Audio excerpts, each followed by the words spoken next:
خب دوستان همیشگی کانال لنز، الوعد وفا، اینم از قسمت دوم طالبینی و خصوصیات نجومی بازیگرای زن ترکیه که قولشو داده بودیم. پس بی معطلی عضو کانال لنز بشین و این ویدیوی باحال رو از دست ندین. الچین سانگو، متولد مرداد ماه. الچین یه دختر مرداد ماهیه و مثل همه مرداد ماهیا با اعتماد به نفس، با شخصیت پر انرژی و قویه.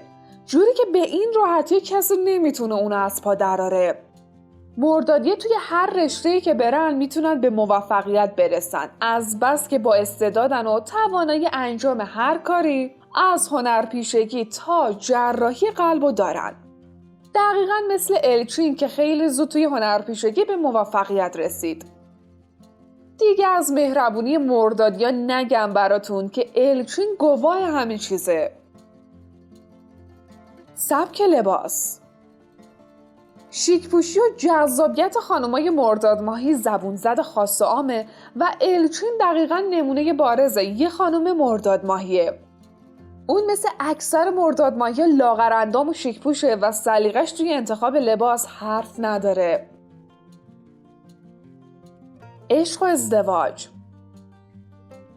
زنای متولد مرداد ماه از امر و نهی متنفرن و اصلاً نباید غرورشون جریحه دار بشه. پس اگه میخواین یه زندگی پر از آرامش رو با اونا داشته باشید، نباید اینا رو فراموش کنید. اونا تا حدودی مادی هستن و تحمل نداری کشیدن رو ندارن، اما اگه پای عشق وسط باشه همه جوره پای عشقشون میمونن. مردادیا ته وفاداری و صداقتن. دیگه از الچین وفادارتر؟ سفدا ارگینجی، متولد مهر ماه. خصوصیات اخلاقی، سفدا مثل اکثر مهرماهیا عاشق هنر و موسیقی، احساساتی اما در عین حال منطقی، باهوش، بی‌حاشیه، عادل و محتاطه. مهرماهیا به کسی به این راحتی اعتماد نمی‌کنن و وای از اون روزی که بخوان یه تصمیم بگیرن انقدر دو به شک میشن و ریزبین که نگو و نپرس.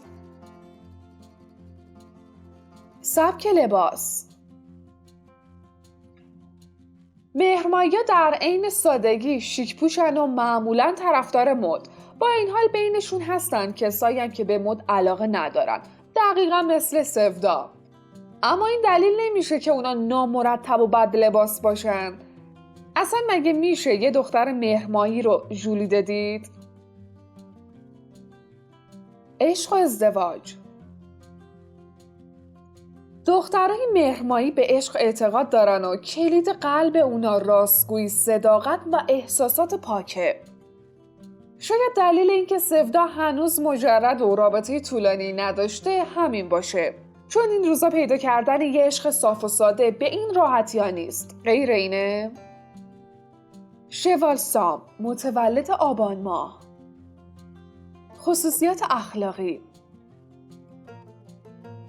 شوال نماد یه زن واقعی متولد آبان ماهه. اصلا قدرت، جسارت، اعتماد به نفس و غرور از سر و روی اون میریزه و خدای جذابیته. زنای متولد آبان مادرای نمونه‌ای هستن، همونطوری که شوال هیچ وقت برای یه دونه پسرش هیچی کم نذاشته. آبان ماهی دلشون میخواد همیشه نسبت به همه احساس برتری کنن و همین اونا رو به آدمای حسودی تبدیل کرده. سبک لباس، استایل شوال که دیگه حرف نداره. اون عاشق مد و لباسای شیک و خاصه، اما هیچ وقت خودشو محدود به برند خاصی نمیکنه و در واقع هرچی که بهش بیاد میپوشه و خیلی اهل جواهرات نیست. اون به ظاهر و اندام خودش خیلی توجه میکنه و همین اونو به یه نمونه بارز از یه زن جذاب آبان ماهی تبدیل کرده. عشق و ازدواج، خانمای آبانی توی عشق بی‌پروان و وای از روزی که عاشق بشن. دست به هر کاری میزنن تا به عشقشون برسن بدون اینکه به عواقبش فکر کنن. شوان هم از این قاعده مستثنا نبود. اون خیلی زود تو سن 14 سالگی عاشق شد و با جسارتی که داشت زمینه آشنایی خودش رو با بازیکن تیم فوتبال بشیکتاش فراهم کرد. اما این انتخاب غلط خیلی زود به جدایی ختم شد.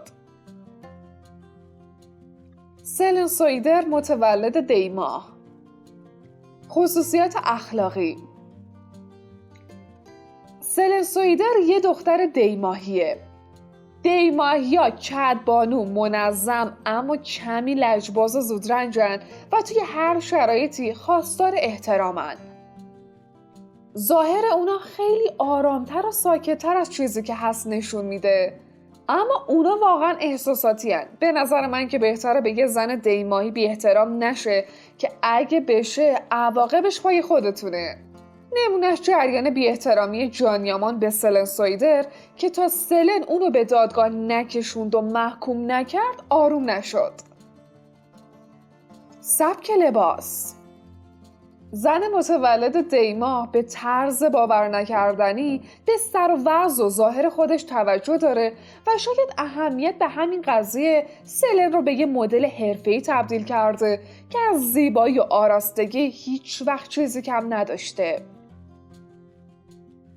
عشق و ازدواج: خانمای دی ماهی به شدت خانواده دوستن تا جایی که خودشون رو فدای خانواده میکنن. اونا یه شریک واقعی زندگی و یه کدبانوی نمونن. شاید همین خصوصیات رمز موفقیت ازدواج و پایدار سلن و همسرش باشه. سلن یه دی ماهیه، در نتیجه خط قرمز اون بی احترامی و کم محلیه. پس همسرش برای داشتن یه زندگی آروم اینو باید آویزه گوشش کنه که بی احترامی و کم محلی ممنوع. خب بگید ببینم شما متولد کدوم ماهین؟ برای ما کامنت بذارین که آیا خصوصیات اخلاقیتون شبیه بازیگرای متولد همون ماهه؟ عضو کانال لنز بشین و اونو به دوستاتونم پیشنهاد بدین. لایک یادتون نره.